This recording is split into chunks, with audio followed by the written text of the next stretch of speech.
Good morning kanegosyo! By the way, I'm Jobber Pataytay. Almost 10 years na negosyo. Goal na to, maka 100 stores ta all over Philippines and outside Philippines. I know lisod kayo, but let's claim it and work it and pray to the Lord na ma-achieve na nato. Karong adlaw is our day to. Before ta moadto sa shop sa Dipolog City, manglimpyo sa ta sa atong sakinan kay grabe kahugaw na nag-travel ta from Cebu to Dipolog City. Nangangisag mga abog while waiting sa atong mga team ng ligo kay nainayan sa natog hugas atong sakyanan para magwapo pod while magsikitag travel diri within Dipolog City. By the way, na-enjoy ra jud mi sa mong day 1 sa mong pagtrabaho diri sa Dipolog City, sa pag-train sa mga staff diri sa Zip and Zip Coffee Place nato sa Dipolog City, and almost dali ra sila tudluan, dali ra pod nilang nakat-on ang mga product. Karon ready na atong mga team, fresh na sila and ready na pod sila to grind this day 2, and before ta is mag-take sa taog breakfast nila para busog ilang tiyan, and natay mga gamayng coffee kaya kumanghot mag-brew man dyan na siya every morning, managkapi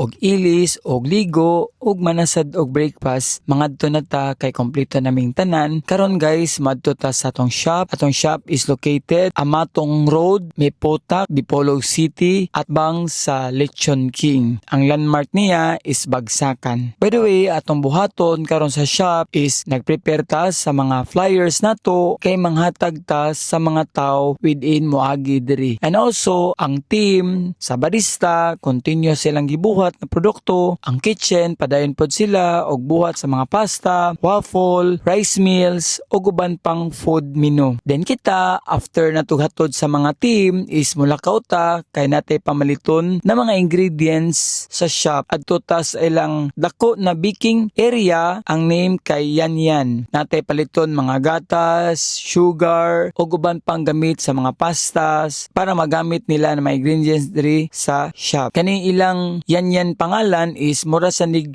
King King sa Moa dito sa Cebu, na kompleto pod ang tanan sa mga gamiton sa kitchen, bar og sa shake pod. Diri lang pod sa ilaha kay sobra lang sad kamahal sa mga gamit, sa milk, sa sugar ug sa uban sa shake ug sa pasta, kay dili man sila direct unlike sa Cebu kay dito is nanami economic power sa mga supplies. Pero sige lang, in the future kay among buhaton usahon lang namo pagpadala diri from Cebu to Dipolog City sa supplies pareha sa uban namong mga nabilin na supplies, ipabarko ra ugma sa mong team dito sa Cebu para direct diri sa Dipolog City. Kami as a franchisor among buhaton namutabang jud mi sa mga franchisee sa pagtukod sa supplies, pag-build, pag-train ug uban pang needed sa mga franchisee namo. By the way, katong ganahan mo franchise o ganahan sila na sila coffee shop sa ilang lugar, pwede ra jud mi mag-adto sa inyong lugar, mag-train, mag-create ug mutabang sa mga gustong naay coffee shop. Kaya ang Zip and Zip Coffee Place nag-expand og franchisee outside Cebu, labi na sa Mindanao, Visayas, Luzon ug NCR. After na mo diri kay mabalik may og Cebu kay nami mga meeting na naay ganahan mo franchise sad namo o ganahan pod sila na mag-create og coffee shop sa ilang lugar. Karon nakita ninyo na almost nahumana ang mga kitchen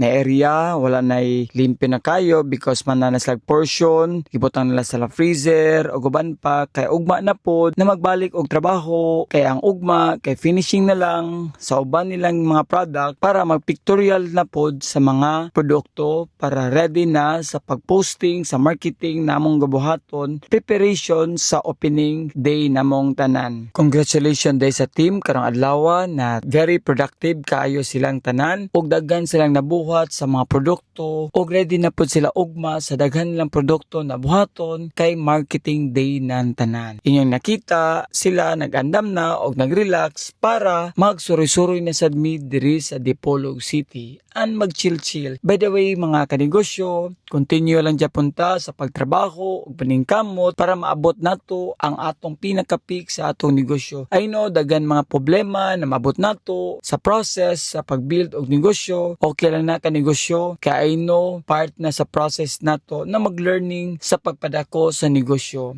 And I know, mabot ra jud nato ang right time kung asa ta na manindot atong negosyo. But always pray to the Lord and be consistent sa atong gibuhaton and believe sa atong self na makaya ra naton tanan. And also, trust sa atong mga team na tabangan ta na mo-grow ug modako atong negosyo. By the way, ka negosyo, always think it good and always pray to the Lord. Ang tanan maabot ra. Dili lang dapita and God bless sa tanan. Bye-bye!